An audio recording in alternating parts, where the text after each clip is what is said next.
तो दोस्तों हाल ही में भोजपुरी के पावर स्टार पवन सिंह ने स्त्री 2 फिल्म में गाना गाया था और पवन सिंह ने पहली बार किसी बॉलीवुड मूवी में गाना गाया था जिस गाने का नाम है आई नहीं। और पहला गाना ही पवन सिंह का इतिहास रच दिया था।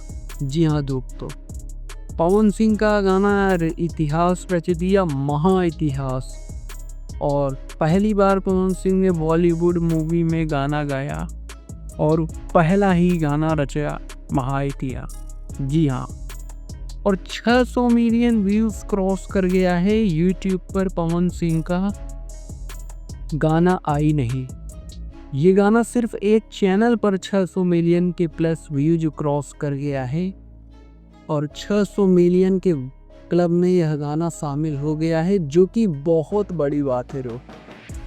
मुझे नहीं लगता है किसी कलाकार का इतना गाना आ गया होगा अगर वह दूसरे इंडस्ट्री में जाकर गाना करता है, दूसरे इंडस्ट्री के लोगों के साथ गाना गाता है। और पवन सिंह ने स्त्री 2 में गाना गाया था, जो कि बहुत बड़ी बात है। वहाँ पर गाना गाना और वहाँ पर गाना मिलना एक बहुत बड़ी काम होता है, बहुत बड़ी बात होती है।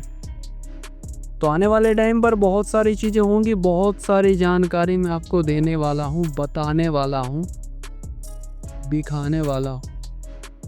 तो दोस्तों ऐसे ही भोजपुरी इंडस्ट्री से रिलेटेड तमाम न्यूज़ देखने के लिए आप हमारे साथ जुड़ सकते हैं हमारे यूट्यूब चैनल को सब्सक्राइब करके। बेल नोटिफिकेशन को ऑल पर सेलेक्ट कर सकते हैं, जिससे भोजपुरी इंडस्ट्री की हर एक खबर जी आपको सबसे पहले मिले। जी धन्यवाद दोस्तों।